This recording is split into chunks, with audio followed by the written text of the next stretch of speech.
नमस्कार सभी को नमस्कार। बहुत हर्ष का विषय है कि अभी विश्व बंधुत्व दिवस के उपलक्ष्य में हमारे देश के अलग अलग हिस्सों में विवेकानंद केंद्र की तरफ से अलग अलग व्याख्यानमाला का आयोजन किया जा रहा है और उसी के तारतम्य में आज वाला यह विषय हमारा बदलते समाज में शाश्वत मूल्य, eternal values for a changing society. तो मेरे को लगा कि आज जरा इसके बारे में हम कम से कम कुछ एक दो चीज़ों के बारे में जानेंगे। तो मैं प्रयास करूंगा कि जो मैंने विवेकानंद केंद्र में सीखा और उसके बाद से जितना मेरा अपना अध्ययन वगैरह रहा है उस वाली चीज़ को मैं यहाँ पर आप लोगों के साथ शेयर करता हूँ। तो शुरुआत eternal values for changing society, एक भारत विजयी भारत, उसी वाले पूरे के पूरे कार्यक्रम के दौरान हमारा यह प्रयास यहाँ पर चल रहा है। 50 साल विवेकानंद शिला स्मारक एक ट्रूली नेशनल मॉन्यूमेंट। सारे जितने हमारे कार्यक्रम होते हैं उसके अंदर हम इसके बारे में बताते हैं कि किस प्रकार से पूरे के पूरे देश में जुड़कर इस एक स्मारक का गठन किया। और प्रायः मतलब जो श्रृंखला है वो शायद पहले बन जाती है और उसके बाद स्मारक का निर्माण बाद में होता है। हमारे यहाँ पर स्मारक के निर्माण के बाद विवेकानंद केंद्र का गठन किया गया और वह बहुत बहुत बड़ी बात। और जो हमारा विवेकवाणी आज की वो मेरे यहाँ पर स्लाइड के अंदर भी वही उपलब्ध है, जो स्वामी विवेकानंद ने 11 सितंबर 1893 को शिकागो के अंदर कहा था। मैं एक ऐसे धर्म का अनुयायी होने में गर्व का अनुभव करता हूँ जिसने संसार में सहिष्णुता तथा सार्वभौम स्वीकृति दोनों की ही शिक्षा दी। हम लोग सब धर्मों के प्रति केवल सहिष्णुता में ही विश्वास नहीं करते, परंतु समस्त धर्मों को सच्चा मानकर स्वीकार करते हैं। नॉट टॉलरेंस बट एक्सेप्टेंस, क्योंकि टॉलरेंस के अंदर कहीं ना कहीं एक ऊपर नीचे वाला भाव है। टॉलरेट कौन करेगा? जो ऊपर है और बाकी के नीचे है। तो वैसा न करके सबको कैसा हम स्वीकार करते हैं वह वाली बात स्वामी जी ने कही। और हमारा आज का जो सेशन है, तो मेरा प्रयास रहेगा कि इस वाले सेशन को मैं थोड़ा इसको इंटरैक्टिव सा बनाने का प्रयास करूँ, थोड़ा मतलब सभी को उसके साथ जुड़ने का मौका मिले। तो कुछ बीच बीच में हम कुछ एक्टिविटीज करने का भी प्रयास करेंगे। तो अभी जैसे शुरुआत की जाए तो मतलब सबसे पहले तो let us try to clear the space, तो मतलब जो जगह है उसको साफ किए जाए। तो वो किस लिए, तो किस प्रकार से करते हैं? तो जनरली ये वाली चीज़ जब मेरे कुछ ट्रेनिंग प्रोग्राम वगैरह जब होते हैं तो उसके अंदर लोगों को मैं पेयर्स में करने का बोलता हूँ। मतलब दो वाली चीज़, दो लोग साथ में बैठे और एक दूसरे को बताएं। लेकिन चूंकि यहाँ पर हम सब लोग अलग अलग बैठे हैं आमने सामने, तो सिर्फ ये स्क्रीन के माध्यम से देखा जा रहा है। तो आपको मैं अभी सीक्वेंस बताता हूँ किस प्रकार से करते हैं। तो जनरली पहली चीज इसके अंदर की जाती है कि मतलब इस समय हम बैठे तो यहाँ पर हैं, लेकिन हमारे दिमाग में क्या कुछ और उमड़ गुमड़ सकता है? ऐसा कुछ भी जो हमारे को अगले 30-40 मिनट के अंदर हमारा ध्यान यहाँ से अलग ले जाए, वो वाली चीज आपके लिए बैकग्राउंड है। दूसरा, वो वाला जो बैकग्राउंड का जी चॉइस है, उस बैकग्राउंड के साथ जुड़ी हुई आपकी भावना क्या, उसके साथ जुड़ी हुई आपकी भावना क्या, यह हुआ दूसरा। और उसके बाद फिर तीसरा कि हम उसके बारे में एक इस प्रकार का आश्वासन अपने आप को दे सकें कि वैसा है क्या, मैं आज यहाँ पर इस समय वापस आ जाऊं। हर व्यक्ति इसके अपने लिए। तो जैसे कुछ 3 चीजें परे हटाने का प्रयास करें। तो जैसे सबसे पहले मैं अगर अपने लिए करना चाहूँ तो मेरे लिए what is in the background, तो मेरे लिए बैकग्राउंड में क्या है, तो हर संडे को मेरा एक प्रोग्राम चलता है जिसके अंदर काफी काफी मतलब एक्सपीरियंस जो अनुभवी जो कॉर्पोरेट एग्जीक्यूटिव्स हैं उनके लिए मैं ट्रेनिंग लेता हूँ। और उस प्रोग्राम का नाम है ट्रांसफॉर्मेशनल लीडरशिप। तो आज सुबह के समय वो वाला क्लास मेरा था 9:30 बजे से लेकर 12:30 बजे तक। और वहाँ 12:30 के बजे वो वाला क्लास खत्म होते होते 1:40 हो गया। मतलब लोगों का इन्वॉल्वमेंट, एंगेजमेंट जो है, पार्टिसिपेशन जो है, तो वो वाला इतना इतना काफी ज्यादा हो जाता है। तो मतलब जो मैं सोचता हूँ उतना खत्म नहीं हो पाता। तो एसोसिएटेड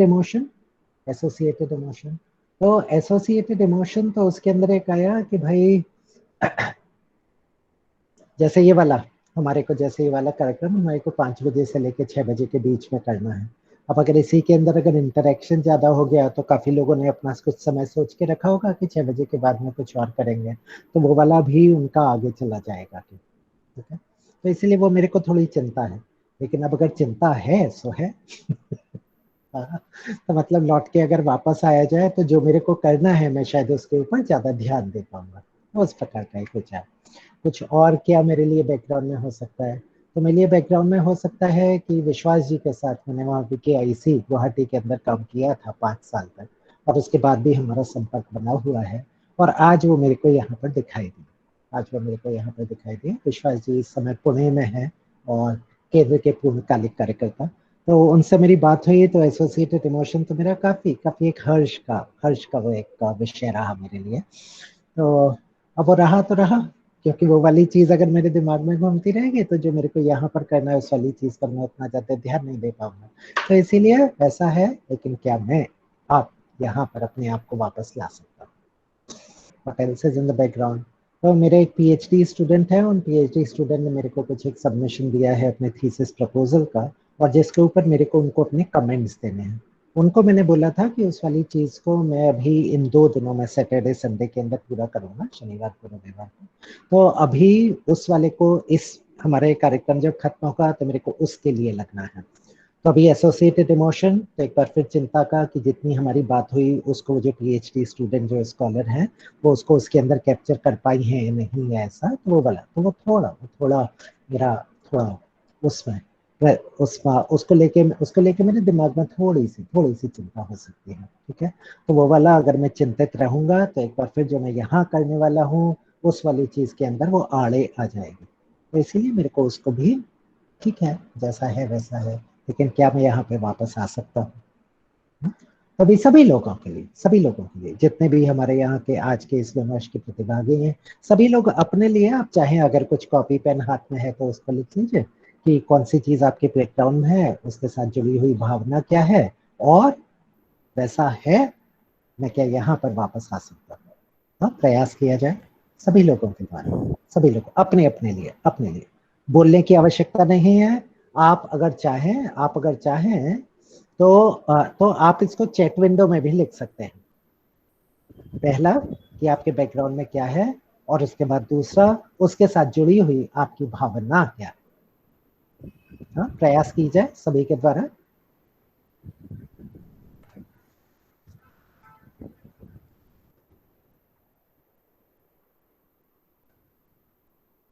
हाँ जी, आप चाहें तो अपने दिमाग में कर लीजिए, अगर कुछ कॉपी पेन है तो आप उसको लिख सकते हैं।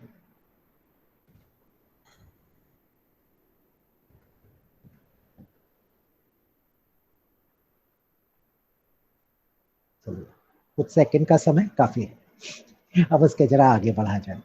अब उसके आगे बढ़ाया जाए तो मैं अगर आपसे पूछूं कि ये वाला क्यों करना चाहिए, लिखिए तो जरा चैट विंडो में ही लिखने का प्रयास कीजिए। क्योंकि अगर कई सारे लोग अगर एक साथ बोलना शुरू करेंगे तो डिस्टरबेंस ज्यादा हो जाएगा। तो सभी लोग उसको अगर चैट में लिखें, हमारे को ये क्यों करना चाहिए।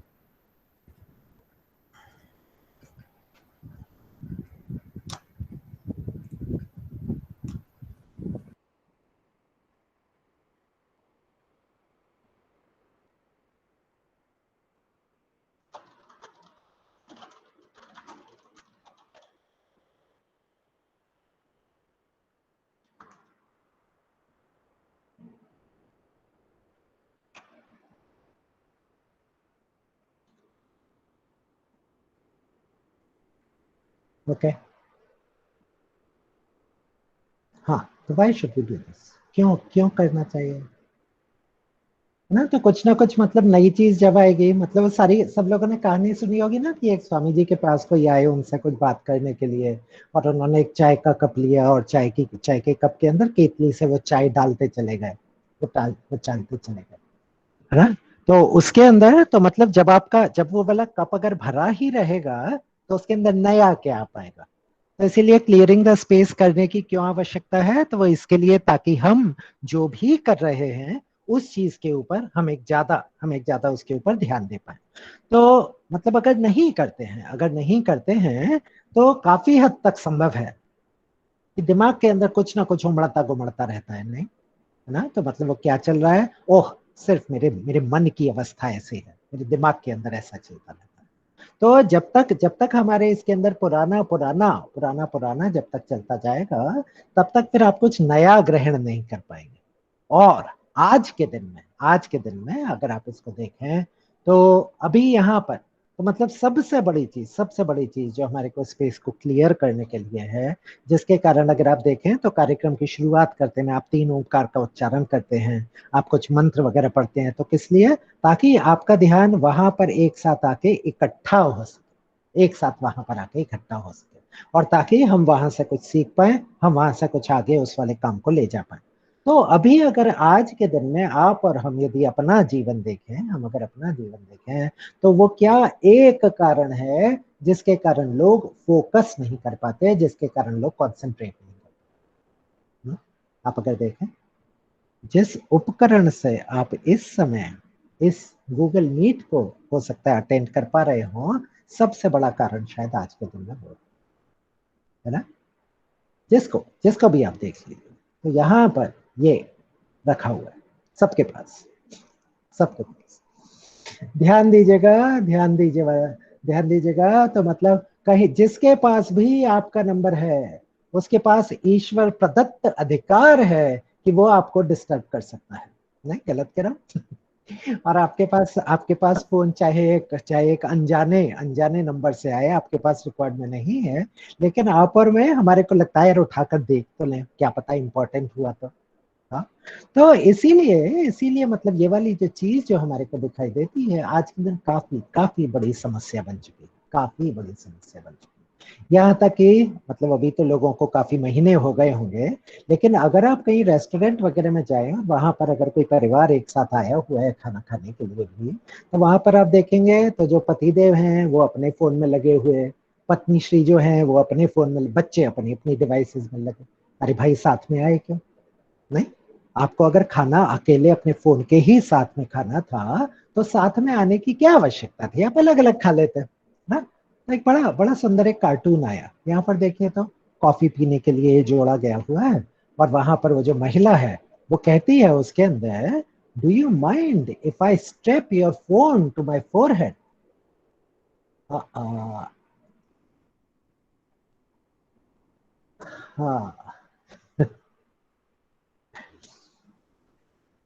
तो share, so if I strap your phone to my forehead, so I can pretend you're looking at me when I talk. हाँ, तो यहाँ पर तो मतलब अगर हम ये बीच बीच में किसी और का प्रेजेंटेशन चालू हो जाता है तो फिर मेरा वाला बंद हो जाता है। हाँ हाँ, अब ये ठीक है ना। So do you mind if I strap your phone to my forehead so I can pretend you're looking at me when I talk? मतलब कम से कम आप मेरे को मतलब ऐसा एक भरोसा तो करने दीजिए कि भाई आप मेरे को सुन रहे हैं। तो इस वाली चीज के लिए तो अगर आप देखेंगे तो मतलब हम भैया आपका हाँ प्रेजेंटेशन दिख नहीं रहा भैया।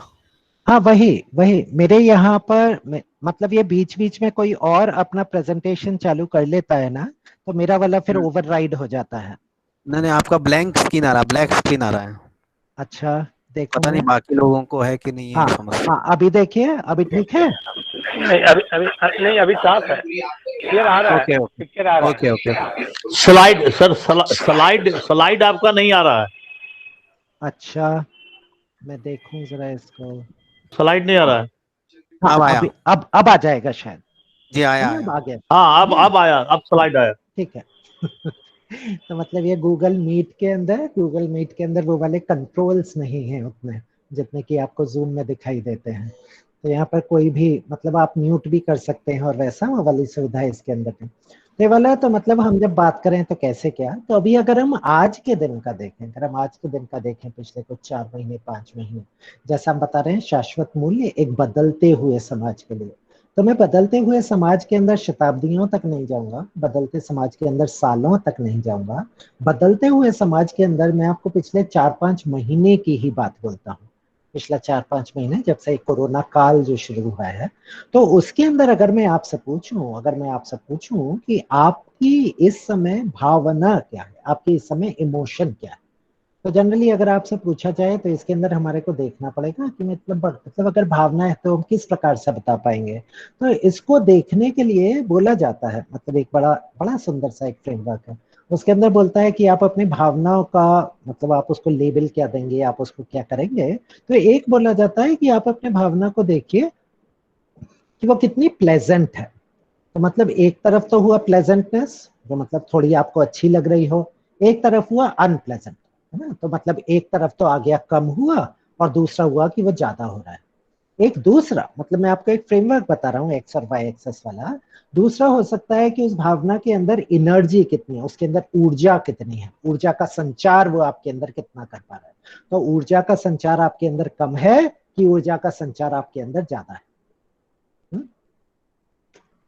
अब अगर आप देखेंगे तो आपका ये आराम से एक 2x2 मैट्रिक्स बन सकता है। एक तो हो गया प्लेजेंट कम है, एनर्जी कम है। दूसरा हो गया प्लेजेंट ज्यादा है, एनर्जी ज्यादा है। तीसरा हो जाएगा एनर्जी तो ज्यादा है लेकिन प्लेजेंटनेस थोड़ा कम है। और चौथा हो जाएगा कि आपका एनर्जी तो कम है लेकिन प्लेजेंटनेस ज्यादा है। इतना करके इस वाली चीज को अगर हम देखें, आराम से हमारे पास एक 10x10 का मैट्रिक्स बन जाता है, जिसके अंदर आप बोलेंगे कि आपका प्लेजेंटनेस अगर कम है, मतलब उतना अगर आपको अच्छा नहीं लग रहा है, और उसके अंदर जो एनर्जी है, ऊर्जा का संचार भी उसके अंदर कम हो रहा है, तो जनरली इस वाले को एक ब्लू जोन मान लिया जाता है, आप उसको नीला मान लेते हैं, ठीक है। और अगर एनर्जी बहुत ज्यादा है लेकिन प्लेजेंटनेस कम है तो रेड, तो नहीं बोलते गुस्से में आग बबूला हो गए, गुस्से में आग बबूला हो गए, तो ये वाला रेड हो गया, है ना, लाल, चेहरा लाल हो गया आपका। इसी प्रकार से अगर आप इसमें आगे बढ़े तो आप देखेंगे प्लेजेंटनेस अगर ज्यादा है लेकिन एनर्जी उसके अंदर कम है, उस वाले जोन को हम जनरली ग्रीन, हरे के अंदर डालते हैं। आप स्वयं जरा देखिएगा, मतलब आप हरियाली वगैरह में जाए तो एक बार मन प्रफुल्लित सा नहीं होता, लेकिन उस मन के प्रफुल्लित होने से बहुत ज्यादा मतलब एनर्जी, ऊर्जा का संचार नहीं होता, मतलब आप थोड़े जरा आराम से रहते हैं। और उसी प्रकार से अगर दोनों चीजें ज्यादा हैं, उस वाली चीज को जनरली येलो, पीले कलर से डिनोट किया जाता है। अब इस दोनों के अंदर हम 25, 25, 25 और 25, इन दोनों के अंदर 5, 5, 5, 5 ऐसा करके ये दे दिया जाता है। हाँ, तो आपसे अगर मैं पूछूं इस समय आपकी भावना क्या है, तो आप इस समय कौन से जोन के अंदर हैं? आप ब्लू जोन में हैं जिसके अंदर एनर्जी भी कम और प्लेजेंटनेस भी कम, कि आपका प्लेजेंटनेस तो ज्यादा है लेकिन एनर्जी कम है? रेड जोन हो गया एनर्जी बहुत ज्यादा है लेकिन प्लेजेंटनेस कम है ना, मृदुता जो है वो थोड़ी कम है। और या फिर प्लेजेंटनेस और एनर्जी दोनों ज्यादा है। हाँ जी, प्रयास किया जाए अपने लिए जरा देखें तो।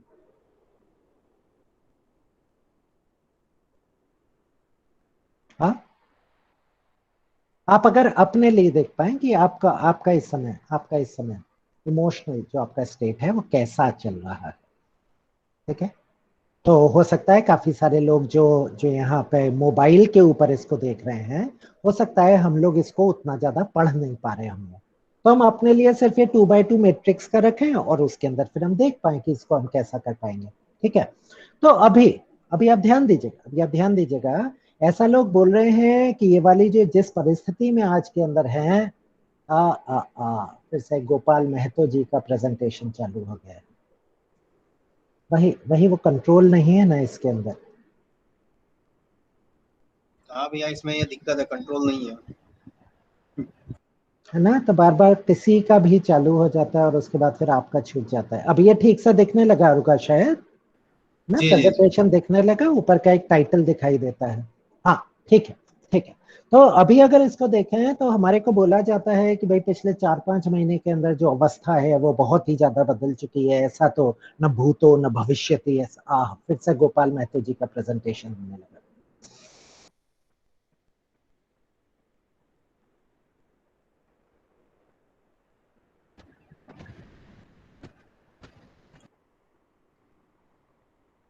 अभी फिर से दिखाई देने लगा क्या? जी, दिख रहा है। ठीक है। तो अभी अगर हम इसको देखें तो बोला जा रहा है कि ये बिल्कुल ही अलग प्रकार की परिस्थिति है, आपने इसको कभी देखा नहीं होगा, न भूतो न भविष्यति, न पास्ट में न फ्यूचर के अंदर। लेकिन क्या सच में ऐसा है क्या? ध्यान दीजिएगा। आप हो सकता है इतने समय तक आप घर पे नहीं बैठे होंगे, ये वाला सत्र शुरू होने के पहले मैं ये टेस्ट करने के लिए आया था, और उसके अंदर मैं जब आया इसके अंदर तो मुकेश जी मेरे को बोले भैया आपको देख के तो ऐसा लगता है जैसे 3 इडियट्स के वो प्रिंसिपल हो, मेरे बाल ऐसे फैले वैले हुए थे, ठीक है। तो मैंने उनको बताया कि भैया 4 महीने से नाई के पास नहीं जा पाया हूँ है ना, संक्रमण हो सकता है ऐसा करके। उनका बोला नहीं आप चिंता मत करना, मैं तेल वेल लगा के आऊंगा तो बाल थोड़े बैठे रहेंगे तो इसके पहले मेरे को याद नहीं पड़ता कि मैंने कभी 4 महीने तक बाल नहीं कटाए। तो मतलब ध्यान दीजिएगा, मतलब काफी काफी ज्यादा परिस्थिति बदली है, लेकिन सही में क्या इतना आमूल चूल परिवर्तन हो गया है क्या? तो ध्यान दीजिएगा, ध्यान दीजिएगा, चाहे वो आज की अवस्था हो, चाहे वो पहले कभी की भी अवस्था हो, हम लोग हमेशा 2 प्रकार की दुनियाओं में निवास करते हैं हर समय। जो बात पहले भी थी, जो बात आज के दिन में भी है। एक दुनिया है जो आपकी एक्सटर्नल दुनिया है, आउटर वर्ल्ड है आपके पास, जिसके अंदर चीजें बदलती रहती हैं। दूसरा दूसरा दूसरा एक जो है वो हमारी अंदर की आंतरिक दुनिया है। ध्यान दीजिएगा, फंडामेंटली इन 2 चीजों के अंदर कोई परिवर्तन नहीं आया है। अभी भी एक बाहर की दुनिया है, वो बाहर की है, जिसके अंदर हो सकता है दिन के लाख लोग बढ़ रहे हो ये शायद कल की संख्या है कि हमारे को लाख के ऊपर मरीज मिले कोरोना वाले। लेकिन जो अंदर की दुनिया है वो भी अंदर की तो है। तो आप देखें तो ये कैटेगरीज तो 2 बराबर की हैं। अब इसके अंदर ध्यान दीजिए, अगर हमारे अंदर अगर डर बैठा रहेगा, अगर हमारे अंदर चिंता बैठी रहेगी, वो वाला डर, वो वाली चिंता किसी का भला नहीं कर रही, किसी का भला नहीं कर रही। अगर हमारे अंदर भी वही वाली डिस्टरबेंस अगर चलने लगी, ध्यान दीजिएगा इस बात के ऊपर, हम लोग बाहर वाली दुनिया के साथ भी हमारा आचार व्यवहार ठीक नहीं रह पाए। मतलब काफी हद तक जरूरी है कि जितना भी बाहर का बदलता हो, हम अपने अंदर की परिस्थिति को एक समता में रख पाएंगे क्या? अभी भी चाहे अगर आप बाहर की बात देखें, चाहे आप भारत की बात देखें, हमारे को अपने अंदर एक क्लियर काम सेंटर बनाने की जरूरत है, बहुत अधिक आवश्यक है। अभी भी जो हमारा चंद्रमा है वो हमारे से 384,000 किलोमीटर ही दूर है, ना वो उससे पास आया है ना वो उससे दूर गया है। हम अगर सूर्य देवता को देखें तो सूर्य देवता अभी तक हमारे से 15 करोड़ किलोमीटर ही दूर हैं, ना वो हमारे करीब आए हैं ना वो हमारे से दूर गए। इतना ज्यादा नहीं बदला है। जो भी जिससे भी आप गुजर रहे हैं वो वाली चीज आपको आगे बढ़ाती है, और उसके लिए काफी ज्यादा जरूरी है कि हम वापस अपने अंदर वही क्लैरिटी, हम अपने अंदर वही कामनेस ला सकें। उसके लिए आवश्यक है कि हम अपनी भावनाओं के प्रति थोड़े ज्यादा जागरूक हो जाए। मेरा सारा का सारा आज का जो सेशन है वो मैं इसके ऊपर करने वाला हूँ, इमोशंस। ध्यान दीजिएगा, और ये सिर्फ ऑर्गेनाइजेशंस की बात नहीं है। ये मैं सिर्फ इसलिए नहीं बोल रहा कि मैं ऑर्गेनाइजेशनल बिहेवियर पढ़ाता हूँ, ध्यान दीजिएगा इस बात के ऊपर। हमारे अपने आसपास की बोलचाल में भी नहीं आ जाता, दिल पे मत ली यार, है ना, ये तुम्हारा सारे के समय दिल से क्यों सोचते रहते, कभी दिमाग भी लगाया करो। मतलब प्रायः समाज के ही अंदर, ध्यान दीजिएगा इस बात के ऊपर, खासतौर से जब से ये हमारा वेस्टर्न प्रणाली जो हमारे ऊपर आ गई है, इस वाली चीज को हम दरकिनार करने लगे। जबकि भारत देश के अंदर नवरस की संकल्पना थी, ध्यान दीजिएगा, 9 प्रकार का, नवविधा भक्ति भी हुआ करती थी, है ना, उस प्रकार का। तो इमोशंस को इग्नोर करने का कारण क्या है? पहला तो लोगों को लगता है मिथ ऑफ रैशनैलिटी। मतलब ऐसा लगा करता है कि भाई जितनी भी बातें आप अगर इमोशंस, आप अगर भावनाओं के बारे में करने लगे तो वो आपको इरेशनल की तरफ लेके चला जाए। जबकि ध्यान दीजिएगा, चाहे आपका घर हो, चाहे आपकी दुकान हो, चाहे आपका संगठन हो, कहीं पर भी आप भावनाओं के बिना काम नहीं कर सकते। एक बड़ा सुंदर सा कोटेशन है जिसमें बोलते हैं, it is a motion which leads to all motion. जितना भी मोशन, जितनी भी एक्टिविटी, जितना भी एक्शन आपको दिखाई देता है, वो सारा का सारा भावनाओं के द्वारा संचारित होता है। ध्यान दीजिएगा इस बात को। आपके अंदर अगर भावनाओं का संचार नहीं हुआ, आपके अंदर मोटिव पावर नहीं है, आप उसके बारे में कुछ करने में प्रवृत्त नहीं हो पाएंगे। दूसरी चीज बोला जाता है कि भाई जो भावनाएं हैं वो आपको बहा कर ले जाती हैं। नहीं, आपने भी सुना होगा इस वाली बात कि वो भावनाओं के उद्वेग में बह गया।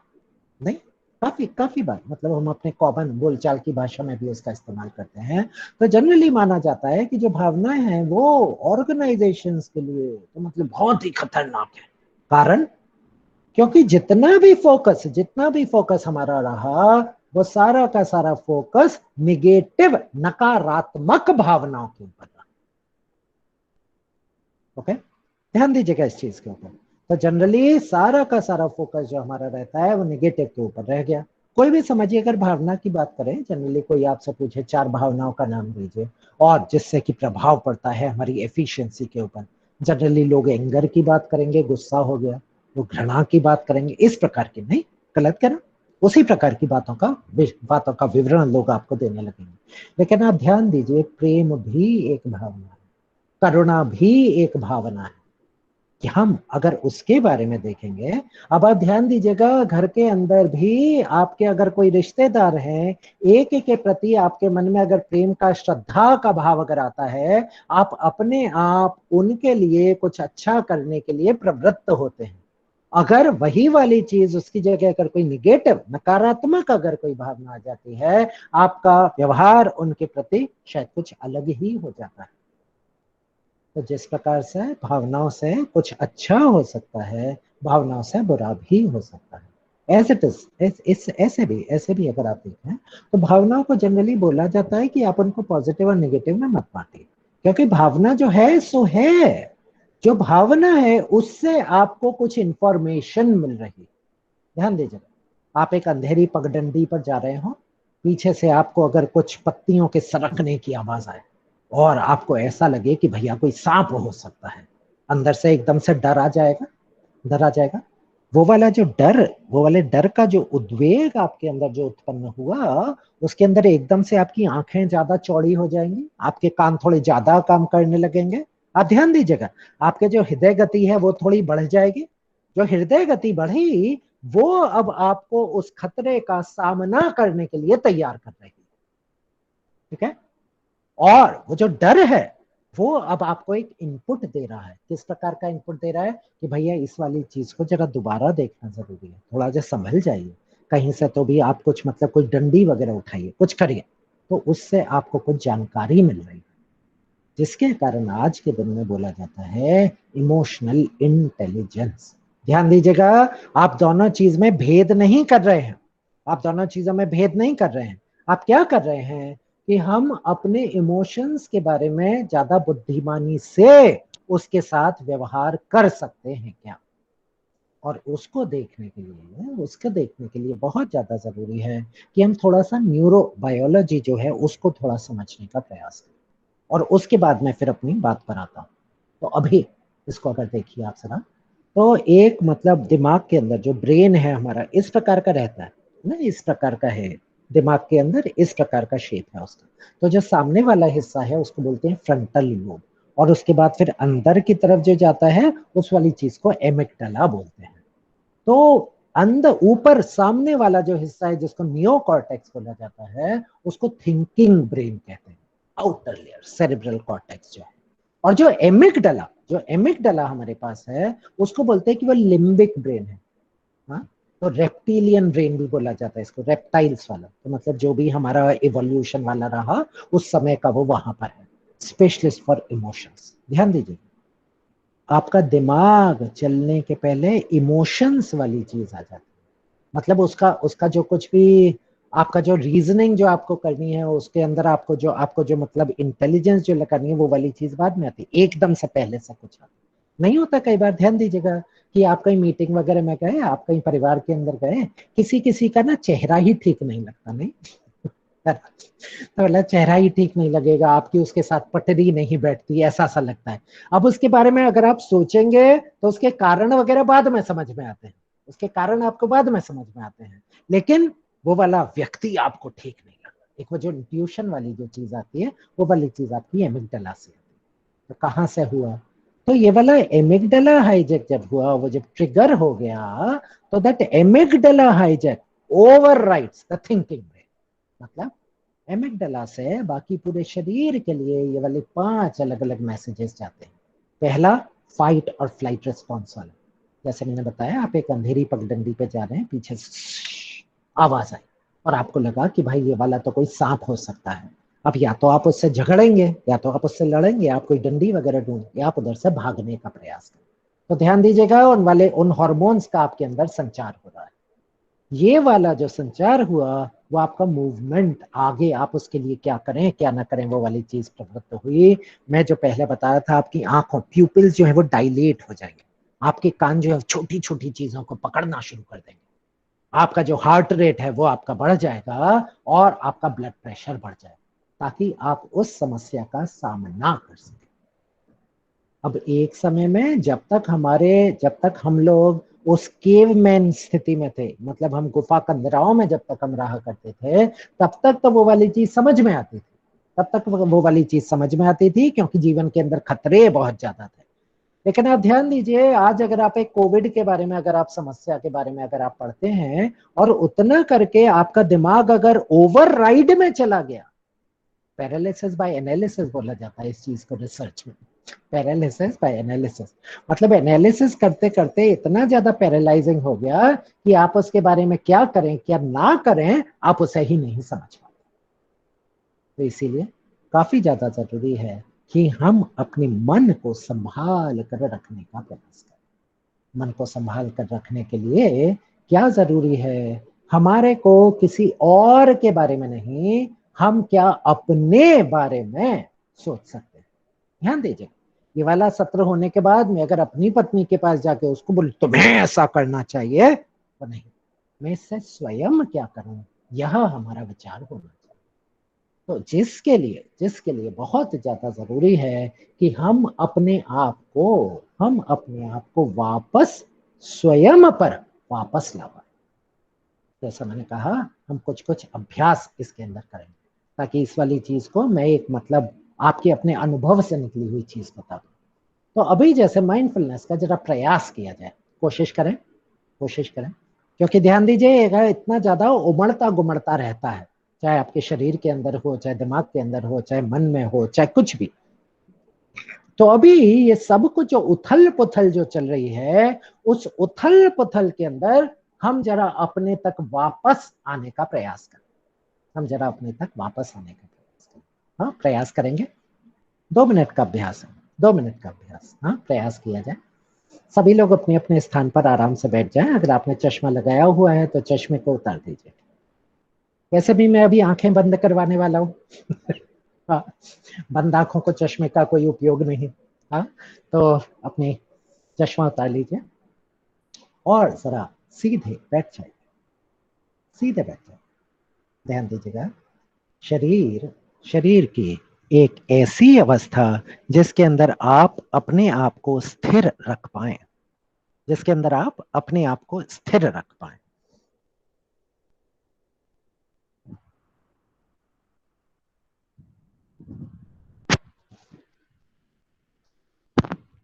शरीर को स्थिर रखने का प्रयास।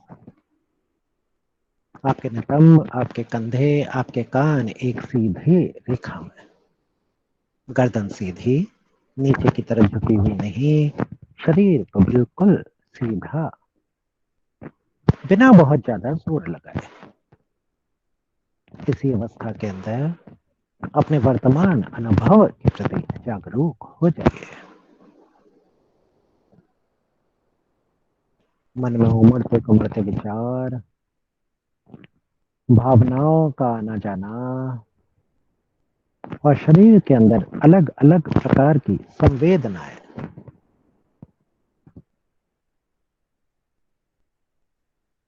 मन में आते जाते विचार, भावनाएं, शरीर की संवेदनाएं मानो अलग अलग बादल आकाश में, बादलों का आना जाना, उस प्रकार से उन्हें देखिए।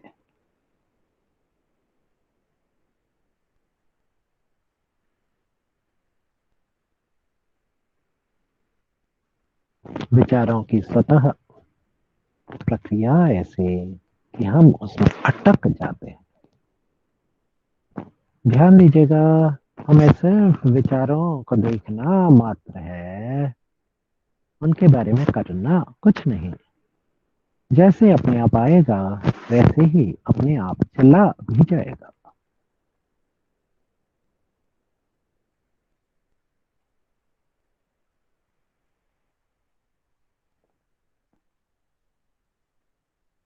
आप पाएंगे कि विचारों की गति, विचारों के प्रवाह की गति तनिक मध्यम पड़ गई है। अब अपनी एक हथेली को पेट पर रखिए।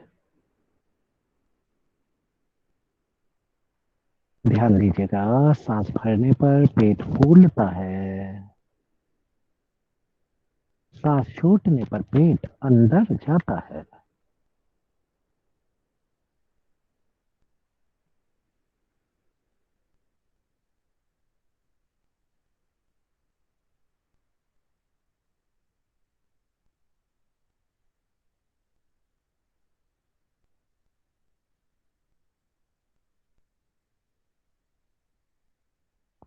का आपका ध्यान अभी भी पेट के साथ है।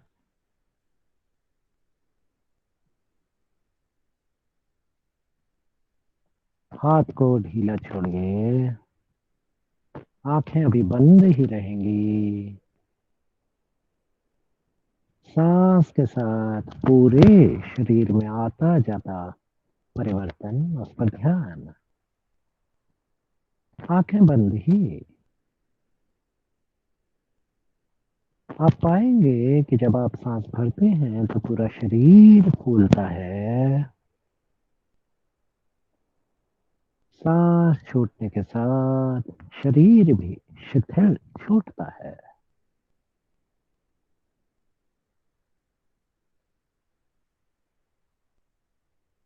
दो बार और सामान्य श्वसन।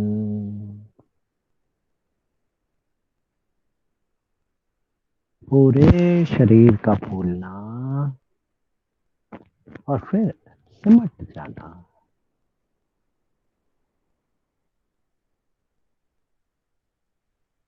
मन की इस अवस्था पर भी गौर कीजिए।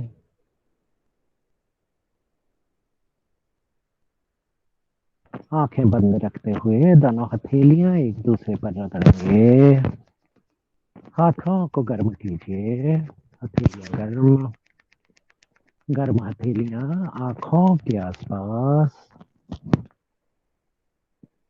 आंखों को विश्राम, माथे को विश्राम, चेहरे की मांसपेशियों को हल्का सा मसाज देते हुए हाथ नीचे। चश्मे वाले वापस चश्मा पहन सकते हैं। हाँ, तो अभी जो ध्यान दीजिएगा, अभी अब ध्यान दीजिएगा। अभी हमने इस प्रक्रिया के द्वारा हमने क्या किया, इस प्रक्रिया के द्वारा हम अपने आप तक वापस आ पाए। क्योंकि ध्यान दीजिएगा, मन के अंदर जो चलता रहता है वो जनरली इस समय में ना रहे हुए कहीं और ही भागता रहता है। और आप अगर हमेशा अगले मोमेंट के ऊपर ही अगर आप भागते रहेंगे तो जिस समय में, जिस क्षण में आप हैं उसका क्या होगा। ठीक है, अब तो माइंडफुल और माइंडफुल।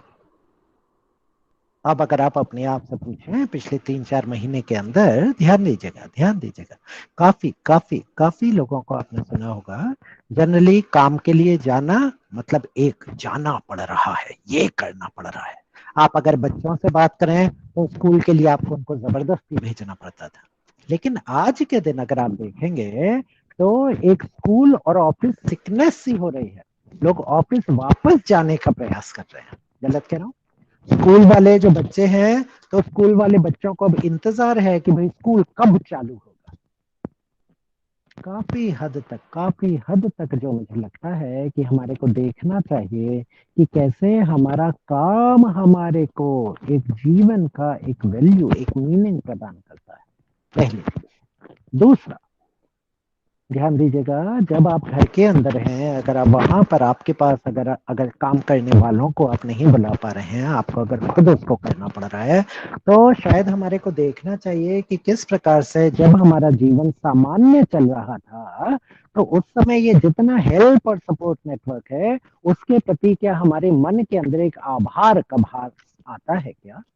तीसरा तीसरा ध्यान दीजिएगा, इतना अच्छा समय शायद हमारे को अपने परिवार से जुड़ने के लिए आज तक शायद नहीं मिला होगा, इतने समय तक परिवार के साथ। वो एक फैमिली टाइम, उसका एक जो इम्पोर्टेंस है उसके बारे में भी हम ध्यान दें। अब एक फाइनल आखिरी जिस बात पर मैं आने वाला हूं, तो उस आखिरी बात पर जो मैं आने वाला हूं वो एक भारतीय संकल्पना के बारे में, क्योंकि अभी तक जो था वो हम सिर्फ व्यक्ति के बारे में बात कर रहे थे, लेकिन अभी जो मैं आऊंगा उस एक व्यक्ति से, उस एक व्यक्ति का दूसरे लोगों के साथ का जो इंटरेक्शन है वो कैसा है और उसके अंदर क्या होना चाहिए, हम उसके बारे में बात करेंगे। मतलब भारतीय संकल्प, शास्त्र तो अनंत है और समय अल्प है, अतः ज्ञान प्राप्ति का रहस्य है सब वस्तुओं का सार भाग ग्रहण करना। उस सार भाग को ग्रहण करो और उसे अपने जीवन में उतारने का प्रयत्न करो। स्वामी विवेकानंद की राजयोग के ऊपर लिखी जो टीका है उसके अंदर से लिया हुआ, ठीक है। तो उसी के अंदर की जो बात है उसकी मैं प्रस्तावना पेश करता हूं। बंधाय विषय संग मुक्त्यै निर्विषयम मनः मनैव मनुष्याणां कारणम बंध मोक्षयो। विषयों में मन को लगाना ही बंध है और विषयों से मन को हटाना ही मुक्ति। भाव यह है मन एव मनुष्याणां कारणम बंध मोक्षयो। Mind verily is the cause of man's bondage और लिबरेशन। बड़ा बड़ा बड़ा सुंदर सा विचार हमारे को पतंजलि योग सूत्र से मिलता है। तो उसके अंदर वो क्या बोलते हैं कि एक ही विषय के बारे में आप पॉजिटिव और निगेटिव दो चीजें आप एक साथ नहीं ले सकते, ठीक है। और ये टेक्नोलॉजी हमारे पास पतंजलि योग सूत्र के प्रथम अध्याय के 33वें सूत्र में मिलती है, जिसको कहते हैं मैत्री करुणा मुदितोपेक्षणाम सुख दुख पुण्य पुण्य विषयानाम भावनातः चित्त प्रसाद।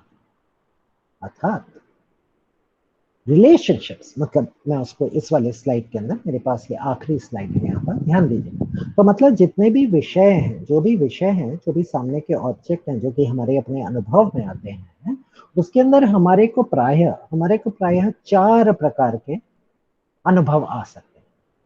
4 प्रकार के हमारे पास अनुभव आ सकते हैं। एक जो हमारे को लोग मिलते हैं वो हो सकता है खुश हो सकता है जो लोग हमारे को मिले हों वो दुख में हो सकता है जो हमारे को लोग मिले हैं वो पुण्यात्मा हो, तो बहुत अच्छा काम कर रहे हैं, या हो सकता है हमारे को पापात्मा मिले, अपुण्य। पतंजलि योग सूत्र में उसको अपुण्य बोला जाता है। तो उसके अंदर बोला जाता है कि हमारे को अगर इस प्रकार के 4 लोग अगर हमें मिल रहे हो, उनके प्रति हमारा भाव क्या होना चाहिए। ध्यान दीजिएगा इस बात को। मतलब पहली प्रकृति को अगर हम देखें, जिसके अंदर हम अगर खुश लोगों को देखें, तो जनरली ध्यान दीजिएगा इस बात को, तो जनरली आप अगर ऑफिस के अंदर हैं, हो सकता है आपके साथ वाले को अगर प्रमोशन मिल गया, आपके साथ वाले को प्रमोशन मिल गया, कहीं ना कहीं मन के अंदर एक ईर्ष्या का भाव जागता है। पतंजलि योग सूत्र के अनुसार अगर आपको कोई व्यक्ति खुश मिले, आपको उसकी खुशी के प्रति आपको मैत्री दिखानी चाहिए। मित्र कौन? जो आपके लिए अच्छा सोचे, जो आपके लिए अच्छा करे, जो आपको तारने के लिए तैयार है ना। तो पहली चीज, जो हमारे को खुश व्यक्ति दिखाई दे उसके प्रति आप अपने अंदर एक मैत्री का भाव तैयार करें।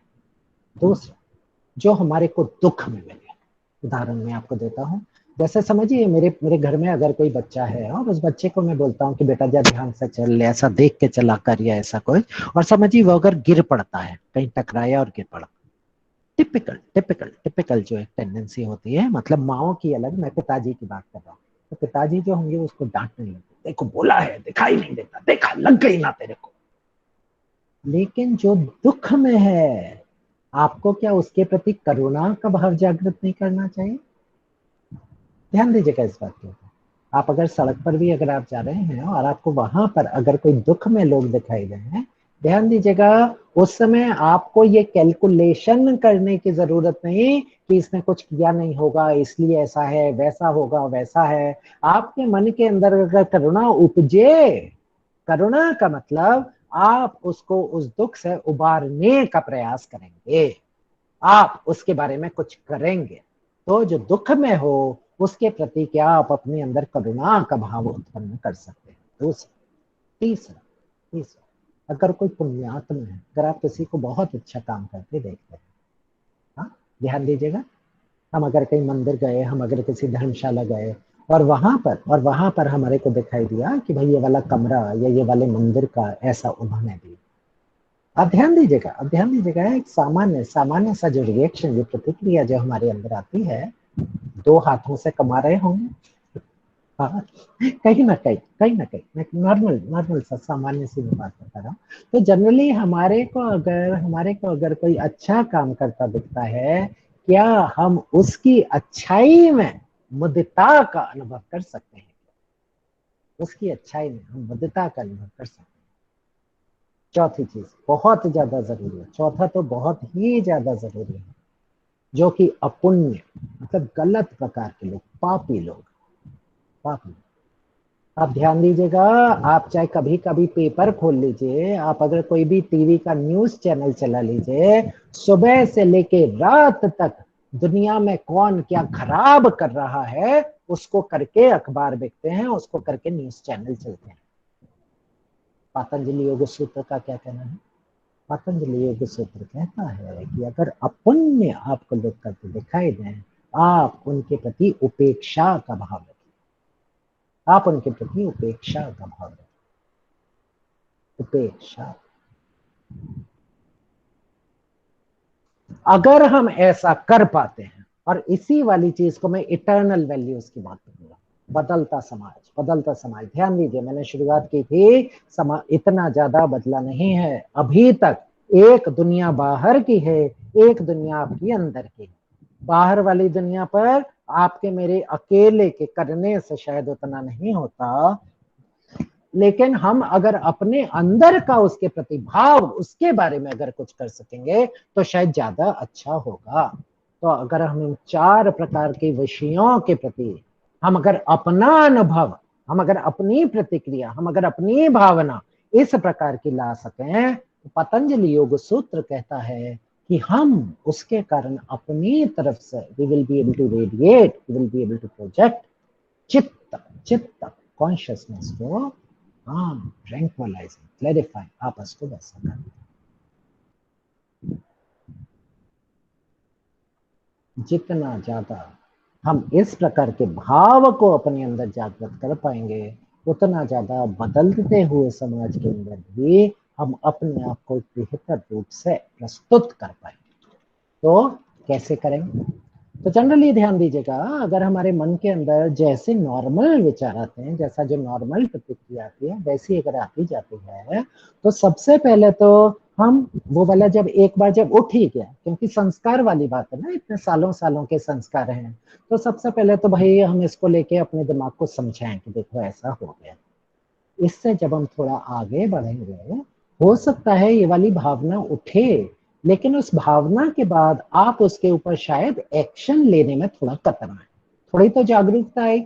पहले तो बिल्कुल मतलब हो ही जाएगा, मतलब आप वैसा बोल ही दोगे, आप वैसा कर ही दोगे, और उसके बाद फिर यहाँ पर जो हमारे पास आया, फाइनली क्या होगा, आपके अंदर उस प्रकार की भावना ही उतने जोर के साथ पैदा ही नहीं। पता कैसे पड़े कि मेरी प्रगति कितनी हुई? पता कैसे पड़े कि मैं इसके अंदर कितना आगे बढ़ पाया? अपने लिए इन 3 चीजों पर ध्यान दीजिए। प्रोक्रेस्टिनेशन, रिडक्शन मतलब कमी किसके अंदर होनी चाहिए? कमी होनी चाहिए इन 3 चीजों के ऊपर। एक, फ्रीक्वेंसी, कितनी जल्दी जो अभी तक आप करते आए थे वो वाली चीजें आप करते हैं, कितने फ्रीक्वेंटली आपके साथ ऐसा हो ना, कितनी बार हो जाता है। दूसरी चीज, जो आपके साथ वो हो रहा है उसकी इंटेंसिटी कितने जोर के साथ, इरिटेशन होता है, गुस्सा होता है, जो कुछ भी। और तीसरा, वो वाली चीज कितनी देर तक रहती है, फ्रीक्वेंसी, इंटेंसिटी, ड्यूरेशन। आप ध्यान दीजिएगा, आप अगर योग साधना के मार्ग पर अगर आप चलें, धीरे धीरे कर ये वाली चीजें कम होते होते आप अपने आप को सम अवस्था में पाएंगे, समावस्था में पाएंगे। तो एक बार फिर इटर्नल वैल्यूज, शाश्वत मूल्यों की बात हो रही है। मेरी वाणी को विराम देने का समय होता जा रहा है। आपको मैं अंत में सिर्फ एक इस विचार के साथ छोड़ना चाहता हूँ। हाँ, यहाँ पर आप देखिए तो पानी के अंदर आप नौका को देखते हैं। It is not the water outside of the boat that sinks it, it is the one in it. नौका के, नाव के आसपास कितना पानी है वो उसको नहीं डुबोता, वो वाला पानी उसके अंदर कितना आ जाता है वो उसको डुबोता है। बहुत बहुत ज्यादा, बहुत ज्यादा। पद्म पत्र के जब हमारे यहाँ जो संकल्पना दी जाती है, पद्म पत्र वाली जो संकल्पना, मतलब पद्म कमल, कमल का फूल है, कमल के फूल, कमल के पेड़ का जो पत्ता है वो पानी में रहता जरूर है, लेकिन पानी उसको छूता नहीं। आप और हम इस संसार में रहें, लेकिन वो संसार हमारे अंदर घर ना कर पाए। इसी कामना के साथ सभी को नमस्कार।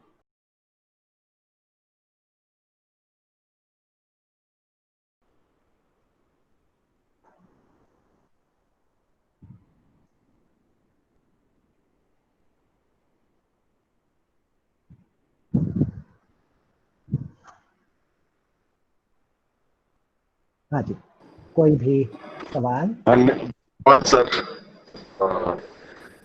कुछ प्रश्न है विषय हाँ से जी। संबंधित, उस को भी ले लिया जाए। जैसे सबसे पहले इस प्रश्न को लेते हैं कि जो आपने पतंजलि योग सूत्र के 33वें श्लोक का सुख दुख पुण्य अपुण्य उपेक्षा नामने का जो आपने ये किया, उस श्लोक से संबंधित है कि आज का जो समय है इसमें सुखी दिखने और दिखाने का एक प्रयास होता है। शायद वो सुख की परिभाषा जो है वही बदल गई है। जिस चीज को सोच के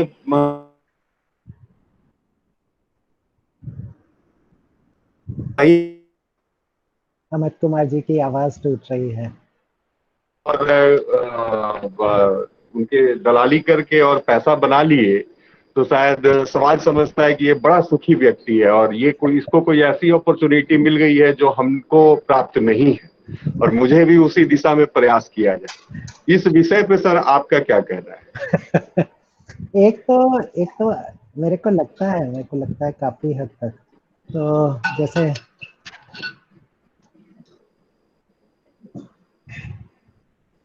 मेरे को लगता है एक तो ना हमारे को अपने समाज के अंदर ही, समाज के जो इस प्रकार के बदलते हुए जो मूल्य हैं, वहां से हमारे को शाश्वत मूल्यों पे वापस आने की आवश्यकता है।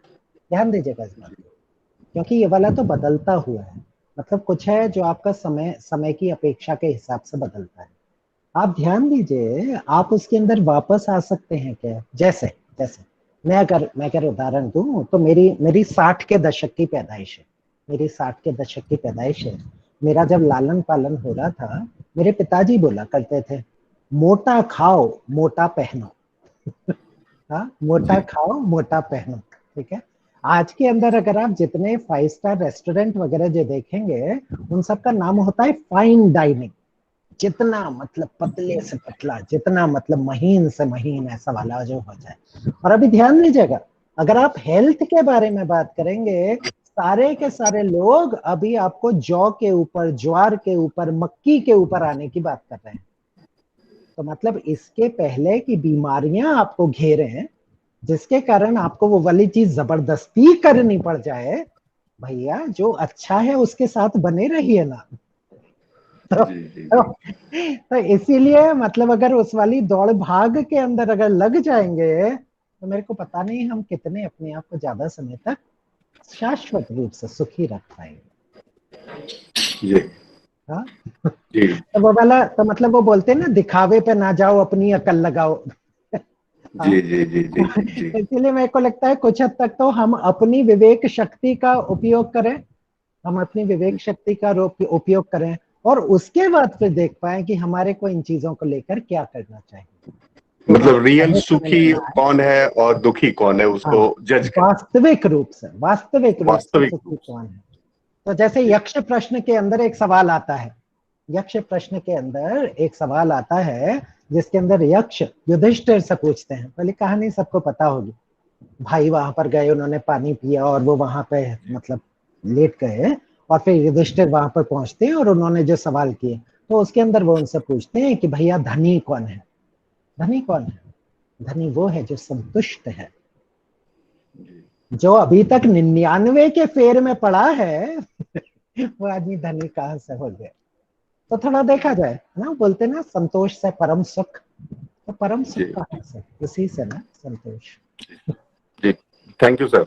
नेक्स्ट क्वेश्चन है कि क्या इंडस्ट्रियलाइजेशन या औद्योगिक क्रांति जो है ये समाज के मानवीय मूल्यों को धराशायी कर हाशिए पर ला दिया है? मेरे को लगता है मतलब हम सभी लोगों ने अपने स्कूल के अंदर सभी लोगों ने वो निबंध लिखा होगा, वेदर साइंस इज अ बून और अ बेन ना। साइंस विज्ञान जो है भैया वो अभिशाप है कि वो वरदान है, पर निर्भर करता है कि आप उसका इस्तेमाल कैसे कर रहे हैं। हाँ तो इसीलिए जो हम औद्योगिक क्रांति की जो बात करते हैं, जनरली आप ध्यान दीजिए वो वाली औद्योगिक क्रांति, वो वाली बात अगर आगे नहीं आती, आज के दिन आप और मैं ये बात नहीं कर पा रहे होते। जी जी जी हाँ जी आपका जो डेटा रिवॉल्यूशन जो चल रहा है और सब लोगों के आजकल जेब के अंदर सुपर कंप्यूटर लेके लोग डोल रहे हैं, अब आप उसका इस्तेमाल किसके लिए कर रहे हैं वो मेरे को लगता है ज्यादा जरूरी। आप उसका इस्तेमाल इस प्रकार से भी कर सकते हैं, आप उसका इस्तेमाल हो सकता है नेटफ्लिक्स और अमेजन प्राइम के मारधाड़ वाले और मतलब मारा काटी जीवन मूल्यों को धराशायी करने वाले सीरीज देखने में लगा रहे हो, आप उसको क्या कर रहे हैं ये ज्यादा जरूरी। तो एक बार फिर वापस वही मैं अपनी पिछली बात पे आता हूं, हम अपनी तरफ से अगर विवेक शक्ति का इस्तेमाल करेंगे तब उस विवेक का इस्तेमाल कर हम आनंद की तरफ बढ़ पाएंगे, तब विवेकानंद केंद्र से जुड़ने का शायद आशय समझ पाए। नेक्स्ट क्वेश्चन लेते हैं सर। क्या भारतीय मूल्यों का अंग्रेज इतिहासकारों तथा साम्यवादी विचारकों द्वारा गलत व्याख्या प्रस्तुत की गई? निश्चित इसके बारे में तो कोई शक ही नहीं है। इसके बारे में शक सोचिए सिर्फ हमारी विचारधारा वाले लोग नहीं, शशि थरूर तक करते हैं, कांग्रेसी। हाँ उनका पिछले 1-2 साल से उनका जो चल रहा है कि किस प्रकार से भारत देश की लूट खसोट अंग्रेजों ने की। पहले मैं उस पर आता हूँ, उसके बाद मैं ये विचारधारा के ऊपर आता हूँ। अभी कुछ दिन पहले अजीत डोभाल जी के साथ में जो एक हमारा विमर्श का जो आयोजन हुआ था 15 तारीख को ना शायद, जिसके अंदर 12 तारीख को जो विमर्श का आयोजन किया गया, उसके अंदर हम में से काफी लोगों ने उसको शायद अटेंड किया होगा। उसके अंदर आप जरा सोचिए तो किस प्रकार की बात की गई। तो मतलब जो कुछ भी है उसका इस्तेमाल किया जा रहा है आपको ये बताने के लिए कि आप कैसे हीन श्रेणी के हैं। आप जरा मैकॉले मिनट के ऊपर जाइए तो उसके अंदर वो बोलता है कि मैंने तो ऐसा कुछ नहीं देखा जो कि किसी को ऊपर उठा सके, जितना कुछ है वो हमारे एक शेल्फ के अंदर सीमित है। देखिए जरा उस चीज को। और इसीलिए मतलब किस प्रकार से आप और हम अपने ही हेरिटेज के ऊपर, तो बोला जाता है ना कि हम काफी एपोलोजेटिक से हिंदू हो जाए, क्योंकि उनका तो प्रयास ही सारा का सारा ये था कि आपको किस प्रकार से दूसरे विचारधारा पर ले जा पाए। आज की हमारी शिक्षण प्रणाली तक वैसी है। मैं स्वयं एक शिक्षण संस्था में होते हुए ऐसी बात कर रहा हूं। मैं यहाँ पर कोर्स पढ़ाता हूँ जिसके अंदर एक भारतीय विचारधारा को प्रस्तुत किया जाता है। मेरे एक कलीग हैं यहाँ पे, प्रोफेसर कुमार आलोक, उनका एक कोर्स है Indian philosophy for leadership excellence, और वो वाला भी कोर्स अभी परसों के दिन खत्म हुआ, जिसके अंदर वो हितोपदेश के द्वारा, जिसके अंदर वो चाणक्य नीति के द्वारा, जिसके अंदर वो भगवत गीता के अनुसार किस प्रकार से आप अपनी लीडरशिप में आप उसका उपयोग कर सकते हैं, आप किस प्रकार से एक बेहतर समाज की संरचना कर सकते हैं, वो उसको लेके आते हैं। आपको और हमारे को पंचतंत्र की कहानियां बच्चों की कहानियां जैसे सुनाई जाती, उसके अंदर जीवन मूल्य निहित हैं। आइए आप और हम सभी लोग लौट कर अपने उस हेरिटेज के प्रति, अपनी धरोहर को एक उसका वो सम्मान दे पाए।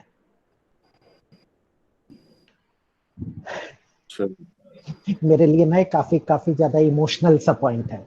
मैं क्योंकि खुद उसी एजुकेशन सेक्टर, तो मतलब सारे लोग मेरी शायद व्यथा को समझ पाते हो। हाँ जी। एक प्रश्न आया है, अरुण कुमार प्रसाद पूछ रहे हैं कि ऊर्जा और आनंद का संबंध व्याघातक नहीं बल्कि विपरीत है, वैसे में दोनों का संबंध आपके अनुसार क्या सही है? ना मैं समझ नहीं पाया, दोबारा बोलिए तो। कहने का अर्थ कि और आनंद ऊर्जा और आनंद को ये कहते हैं कि दोनों विपरीत कैरेक्टर है। आपने वो जो बताया कलर्स का ये देकर, तो उसी को ये कहते हैं कि दोनों विपरीत है। चैट बॉक्स में इनका प्रश्न है। तो दोनों को का संबंध आपस में क्या सही है, इनका ये प्रश्न है। चैट में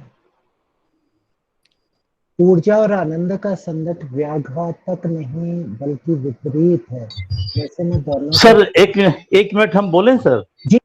जी अरुण जी बोलिए। जी हाँ, नमस्कार, मैं प्रोफेसर अरुण बोल रहा हूँ गया से। ऐसा है, जो कंट्राडिक्टी जो रिलेशन होता है, जैसे रेड और नॉट रेड, तो इसमें एक सत्य होता है तो दूसरा असत्य होता है, और जब दूसरा पहला असत्य होता है तो दूसरा सत्य होता है। आपने एनर्जी और प्लेजर की बात की है, और एनर्जी और प्लेजर जो है ये दोनों विपरीत है, माने कंट्ररी टर्म है, नॉट कंट्राडिक्टरी।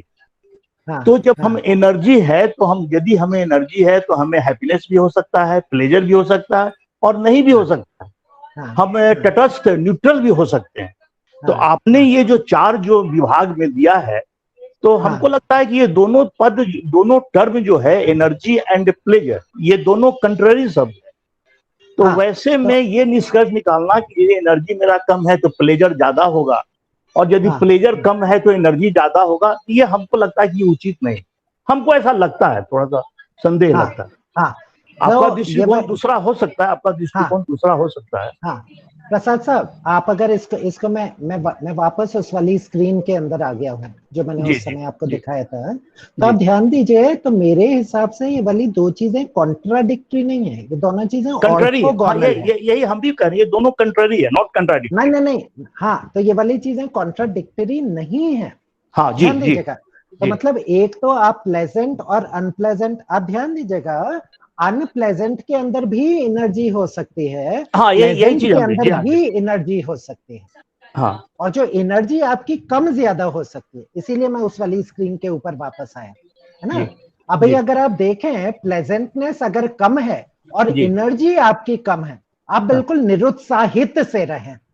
प्लेजेंटनेस तो कम है, अब निरुत्साहित अगर हैं तो प्लेजेंटनेस तो कम हो गया।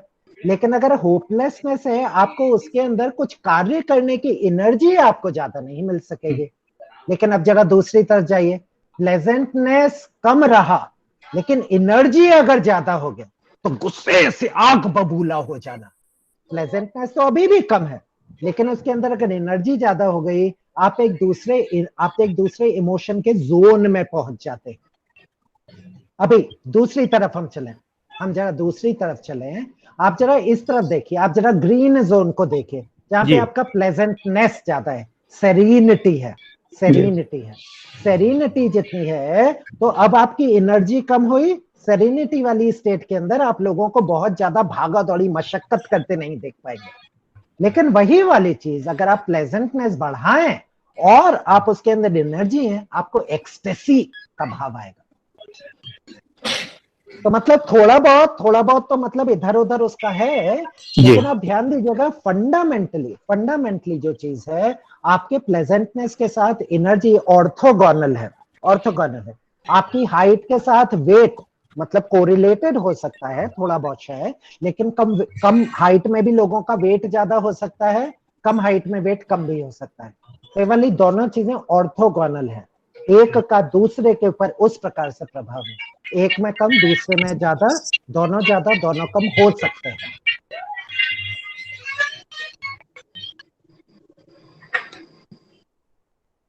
हाँ जी अमित जी। नेक्स्ट क्वेश्चन लेते हैं।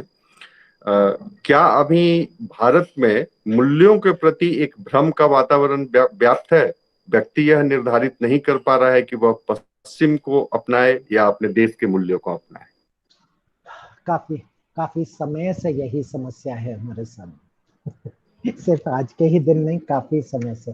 खासतौर से आप ध्यान दीजिएगा, जब तक हमारे देश के ऊपर विधर्मियों का शासन जब तक नहीं हुआ था, ध्यान दीजिएगा हमारा देश पूरे के पूरे दुनिया के 25% जीडीपी को कंट्रोल करता था। 25% जितना भी विश्व की जितनी इकोनॉमिक जो आपका पावर था, उसका पावर हाउस यहाँ पर था। अब आप ध्यान दीजिए, जितना इसके ऊपर दूसरों का कब्जा हुआ, मैं शशि थरूर जी का नाम ले रहा था, और उसके अंदर उन्होंने कितना ट्रिलियंस की बात करते हैं, अरबों खरबों की बात कर रहे हैं, वो कितना वो वाली चीज हमारा पूरे के पूरे, आपने अगर वो 12 तारीख वाले विमर्श को सुना होगा तो उसके अंदर वो बोलते हैं कि किस प्रकार से पूरे के पूरे विश्व के अंदर जितना डेवलपमेंट हुआ वो भारत की तरफ से फंड किया गया। बहुत अच्छे इसके ऊपर ना वीडियो अवेलेबल है यूट्यूब के ऊपर भी। तो अभी ध्यान दीजिएगा, आपने यहां से चुराया, आपने वहां पर भेजा, अब उसके बाद जो वहां पे भेजा, वहां का जो विकास हुआ, वो वाली चीज अब हमारे को वेस्ट के आगे रहने के बारे में बताई जाती है। लोगों के सामने ये नहीं बताया जाता कि उसकी फंडिंग भारत से की गई, उसकी फंडिंग बाहर से की गई। अब बोला क्या जाता है कि भाई अगर सफलता है तो वो उनके जीवन मूल्यों के कारण है, आपकी जो विफलता है वो आपके जीवन मूल्यों के कारण है। एक समय में जब आप सफल थे और उसके बाद आपके ऊपर जब दूसरों का जब शासन हो गया, ऑब्वियसली मतलब कुछ हद तक तो हमारी कमजोरी रही थी जिसके कारण वो हुआ, लेकिन उसके कारण लोगों का जो उसके बारे में मन जो बदला, उसके बारे में लोगों का अपने प्रति जो हीन भावना जो आनी शुरू हुई, मेरे को लगता है आज खतरा उससे बहुत ज्यादा है। आज खतरा उससे बहुत ज्यादा है। उसके बारे में जितनी जल्दी हम चेतें, जितनी जल्दी हम अपने जीवन मूल्यों के ऊपर वापस आ पाए, मेरे को लगता है सफलता भी आपके कदम चूमने लगेगी। उस दिन का, उस 12 तारीख का अगर आप देखें तो जिसके अंदर हमने जो उस विमर्श के अंदर भाग लिया, उसके अंदर वो बोलते हैं कि भारत का जब परमाणु बम जब आया और उसका दूसरा वाला जो पोखरण का विस्फोट हुआ, उसके बाद भारत को उन सारी जगहों पर बातचीत के लिए, विमर्श के लिए बुलाया जाने लगा। जब तक आप कमजोर थे तब तक आपकी कोई नहीं सुनता था। आज के दिन बाकी के लोग आपको मतलब हाथों हाथ रख रहे हैं।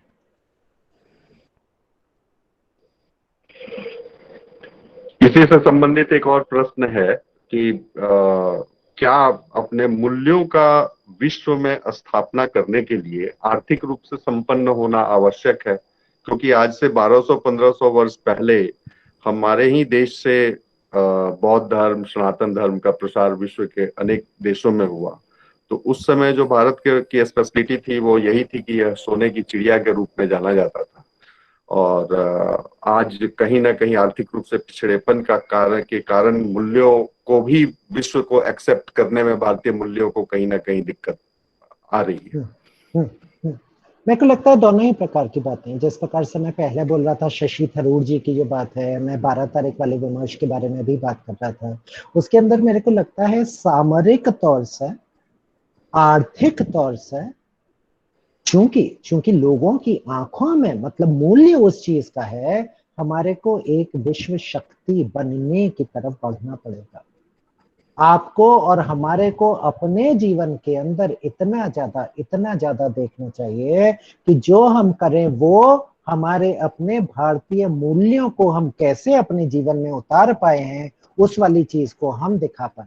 ध्यान दीजिएगा, आज भी अगर आप हमारे शताब्दियों पुरानी मंदिरों में अगर आप जाएंगे, आप वहां पर जरा नक्काशी देखिए,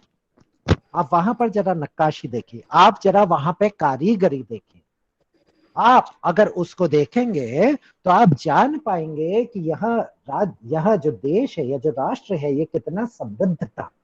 और आज चूंकि लोगों की संकल्पना ऐसी है, जो कि आपके पहले सवाल में भी आया था कि मतलब सुखी किसको माना जाता है और होता कौन है, उसी प्रकार से कहीं ना कहीं इकोनॉमिक प्रॉस्पेरिटी वाली जो चीज है, उस दिशा में भी हमारे को बढ़ना पड़ेगा।